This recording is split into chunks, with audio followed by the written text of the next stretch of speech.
All right, welcome. So, as you know, I am a certified life coach and I keep track of my hours. And there are plenty of logs out there to keep track of your coaching hours as well. But I wanted to share with you the tool that I have created to track my own hours because it is a very simple log and it automates a lot of the things for me that the ICF is looking for. So, let me show you how you get access to this log and what it can do for you. The first thing we're going to do is we're going to go to my website, successWerk.co, and under services, you will see the Simple Entrepreneurial Toolkit. And the first thing here is the simple coaching log. So you can click the icon or link to sheet. Either way, it'll open this sheet in a new tab. Now, you have to keep in mind the way Google services work is that this is the document that is hosted on my Google account, so it's not any help to you just yet. So the first thing we actually need to do is make a copy for yourself. So we go to File and Make Copy. You can call this anything you want. I'm going to call this my coaching log. And if you look at the rest of the screen, there's this yellow alert here is telling you that the app script will be copied as well, and that's absolutely what you want. This is what makes the magic happen. You can save this anywhere you want. We'll make a copy. And now what's happening is this document is now your own copy on your Google Drive that you can use for your own purposes.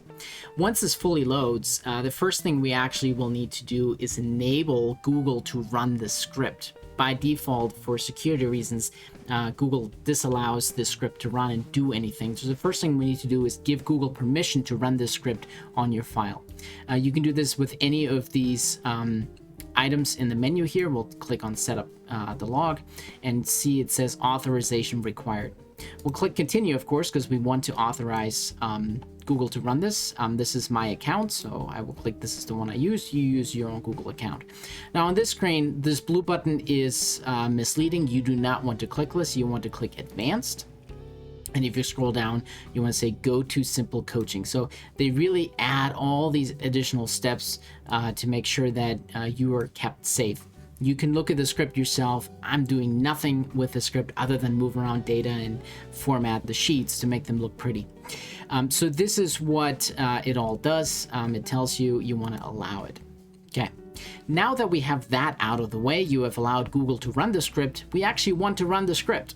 So go back up here again and click Setup Coaching Log. What this will do now, it will create 3 sheets for you at this point that will house all of your data that you need to keep your coaching log. And it makes things a little pretty and automated to some degree as well. So let me show you what we got here. So we've fully set up and installed this coaching log on your Google Drive now under your account. This is your data. This is only you who has access to the sheet at this point. The first thing we want to do here is add clients. So if you go to the Clients tab, this is where you keep track of all of your clients. We'll call this first client, email at somewhere.com, let's say. We'll give this a second to do some magic. And you can see here now we can make this an individual account. Or we can make this, if this was a group coaching session, you select group and you can see here the numbering group will automatically populate. Now this number over here, as you can see, is calculated. So you do not touch anything else here for now. We'll just make this an individual. Now what ends up happening is once you have your clients set up like this, that's really all you got to do on the client side. So your name, the email, and whether it's an individual or a group client. Then really everything else you do ends up happening in the Sessions tab. So here we go and enter the different sessions that you have. And this is really where you're going to spend most of your time, I think. So let's say we had a session today, 10/5/23. You can see here the this drop-down populates with your clients. We'll make this first client. Again, number in group. So if this was a group client, this is where you would put the number in. We have no groups. This is just a simple individual client, so we're not going to work about this. And this was a 1-hour session and you got paid for it. Bam, done. Now this will automatically calculate all these things for you here. If we go back to clients, you can see now the hours are updated on this tab as well. If we, for some reason, had this as a group client, and we go back to sessions, and let's say there were 10 people in this group, if we go back to clients, you can see that it says 10 people here. But since this was an individual client, we don't need to worry about that. Now you build your client log this way, right? Your session log. So you go here, and if you double click, actually, if you on this first tab, if you double click, this calendar should show up, so you can add more sessions this way. If we add more clients, so let's say we have a second client. Totally misspelled that, but who cares? Don't worry about anything else for right now. We'll just make this an individual once that pops up. An individual client. If we go back to sessions, now we have the second client here as an option as well.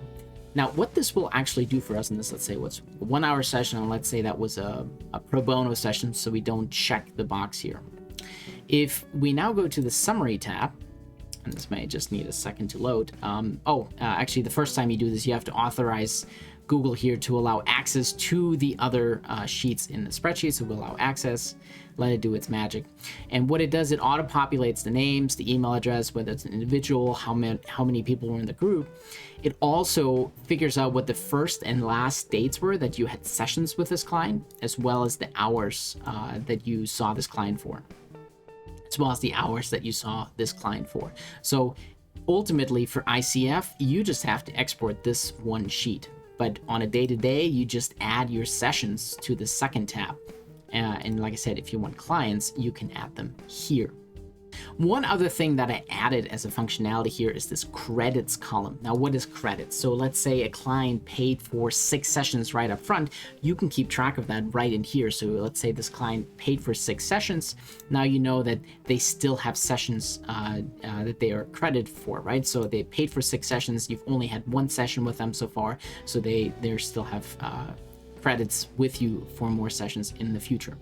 All right, the other nice feature here is you can keep track of the contracts you have with each individual client. So that's what this last column is for. I started using that recently to help me keep track of which contracts I have and whatnot.